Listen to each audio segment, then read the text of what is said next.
खबर बहराइच से है, जहां पर मौलाना तौकीर रजा ने एक बार फिर से जहर उगलने का काम किया है। आपको बता दें कि तौकीर रजा ने एक बार फिर से प्रधानमंत्री नरेंद्र मोदी को महाभारत का धृतराष्ट्र बताया है। तो वहीं गांधी की हत्या के लिए भी भाजपा और आरएसएस को जिम्मेदार ठहराते हुए भाजपा और आरएसएस नुपुर शर्मा की गांधी के तहत 2024 का चुनाव जीतने के लिए हत्या करवा सकते हैं। और इसके अलावा मौलाना तौकीर रजा ने योगी सरकार की तारीफ भी की। उन्होंने और क्या कुछ कहा, हम आपको सुनाते हैं इस रिपोर्ट के जरिए। प्रदर्शन का लफ्ज तो गलत है मेरे ख्याल से, क्योंकि धरना या प्रदर्शन या एहतजाज उसके सामने किया जाता है जिसके दिल में कुछ हमदर्दी का जज्बा हो, जो बात सुनने को तैयार हो। मानना या ना मानना बात की बात है। हमने ये महसूस किया कि पूरे हिंदुस्तान में बेचैनी है और मुल्क का जो सरबराह है इस वक्त वो खामोश है और पूरे मुल्क में नहीं बल्कि गैर ममालिक में भी पूरी दुनिया में बेचैनी पाई जाती है। और इसके बावजूद खामोश बैठे हुए हैं, कोई फैसला नहीं ले रहे हैं, कोई जवाब नहीं दे रहे हैं। तो प्रदर्शन हम नहीं कर रहे हैं। प्रदर्शन करके देख लिया, बेगुनाह बच्चों को, नाबालिग बच्चों को किस तरह जेल में डाला गया। जिसने समझौता किया था कानपुर में, जिला प्रशासन से समझौता हुआ, कमिश्नर से समझौता हुआ, उसके ऊपर कितने मुकदमे लाद दिए गए।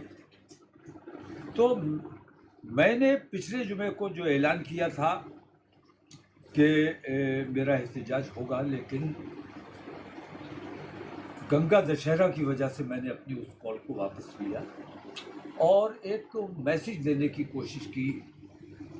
और मैं कहना भी ये चाहता हूँ कि हमारे इस तमाम नाराज़गी को, परेशानी को और जो गम गुस्सा है, ये हिंदुओं के खिलाफ नहीं है। हमारी पुलिस से कोई लड़ाई नहीं है। हम अपनी नाराज़गी केंद्र सरकार से और ख़ास तौर से प्रधानमंत्री से, जिनकी जिम्मेदारी है, उनसे हमारी उत्तर प्रदेश सरकार से लड़ाई नहीं है, कोई मांग नहीं है। हमें ज़िला प्रशासन से कोई लड़ाई नहीं, कोई मांग नहीं।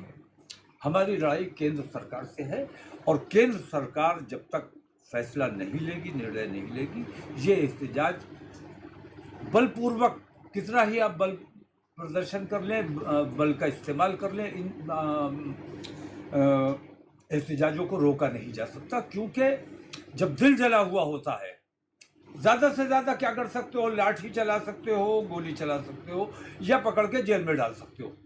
हम उसके लिए तैयार हैं।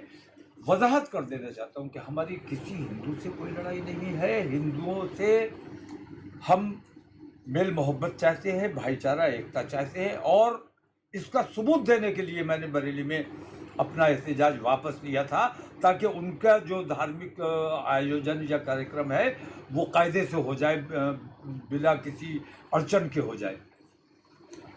तो अब मैंने अपने कार्यक्रम की थोड़ी सी रूपरेखा तब्दील को कहने के लिए प्रदर्शन के अलावा भी और रास्ते हैं। और क्या रास्ता हो सकता है? मैं वो उस रास्ते के लिए तैयार हूँ।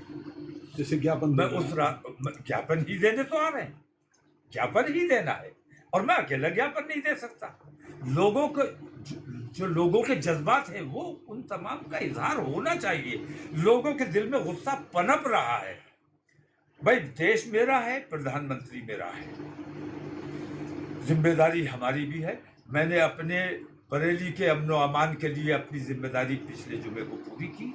अगले जुमे को मुझे यकीन है कि हमारे बरेली के हिंदू भाई हमारे इस प्रदर्शन में, जैसे मैंने पिछले जुमे को आपके उस आयोजन में कहीं रखना अंदाजी ना हो, मैंने अपना प्रदर्शन वापस लिया।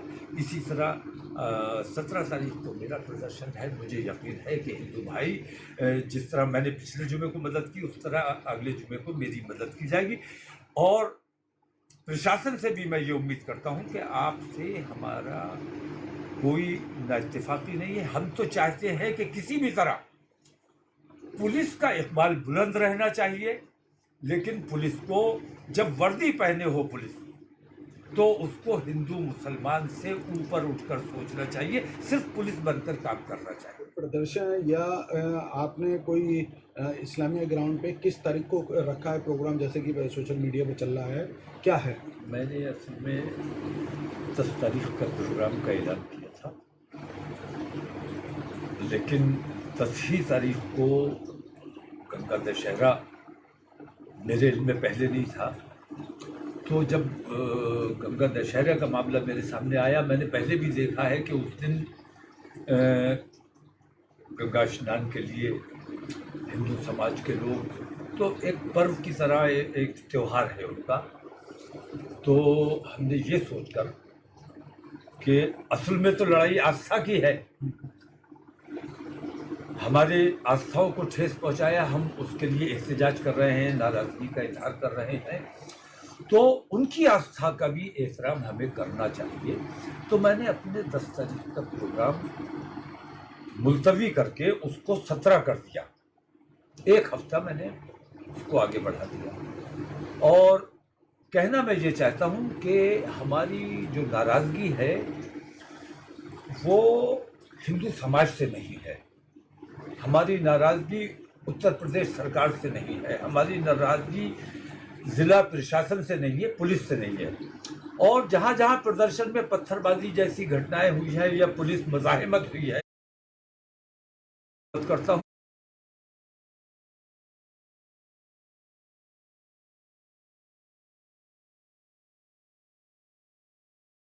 पुलिस से मिलेगा, उस पर अमल करने पर मजबूर होती है। पुलिस की अपनी खुद कोई मंशा और कोई मर्जी नहीं होती है। पुलिस से कहा जाएगा, शासन से आदेश आ जाएगा कि प्रदर्शनकारियों को शरबत पिलाइए, तो वो शरबत पिलाएंगे, लाठी चलाइए तो वो लाठी चलाएंगे। तो पुलिस पर मजबूत नहीं होनी चाहिए, वर्दी का इकबाल बुलंद रहना चाहिए। और 17 तारीख का जो हमने प्रोग्राम रखा है, पूरे मुल्क में बेचैनी है, बल्कि पूरी दुनिया में बेचैनी है। ऐसे में हमारे देश का शासक खामोश है, कोई फैसला नहीं ले पा रहा है। वैसे हर मामले में उन्हें बहुत बोलने का शौक़ है।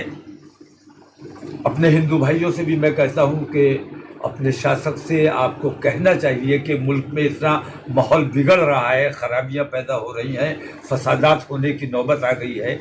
ऐसे में आपको कोई निर्णय लेना चाहिए। और मैं पहले भी मैंने महाभारत के हवाले से ये बात कही है कि शासक जब खामोश था, तमाम बेईमानियाँ देखता रहा, मुल्क के हालात देखता रहा और बुराई के साथ खड़ा रहा, तो क्या हाल हुआ था। मैं वैसे हालात अपने देश में, अपने प्रदेश में नहीं होने देना चाहता। मैं ये चाहता हूँ कि नरेंद्र मोदी को आने वाली नस्लें कलयुग का धृतराष्ट्र कहकर याद ना करें, इसलिए उनको फौरी तौर पर अपनी लबकुशाई करनी चाहिए, कोई फैसला लेना चाहिए। क्या फैसला चाह रहे हैं आप? जहाँ किस तक तरीके का फैसला? देखिए, हजारों गिरफ्तारियां हो रही हैं, कितने लोग मारे। शासन से जो आदेश मिलेगा, शासन अगर पुलिस से कहेगा कि प्रदर्शनकारियों को शरबत पिलाइए, तो पुलिस मजबूर होगी प्रदर्शनकारियों को शरबत पिलाने के लिए। और अगर शासन से आदेश आएगा कि प्रदर्शनकारियों पर लाठी चलाइए, तो पुलिस को लाठी चलाना पड़ेगी। तो जब उनकी अपनी मर्जी से वो कुछ नहीं कर रहे हैं, तो फिर हमें ना उनसे कुछ कहना है, ना उनसे हमारे कोई लड़ाई है ना। और पुलिस का जो वर्दी का जो इकबाल है, उस इकबाल को बुलंद रहना चाहिए। उसमें कहीं कमी आती है तो वो देश का नुकसान होता है, प्रदेश का नुकसान होता है। हमारी उत्तर प्रदेश सरकार से कोई मांग नहीं है। और उत्तर प्रदेश सरकार का मैं जो देख रहा हूँ तरीका, इस वक्त मैं देख रहा हूँ कि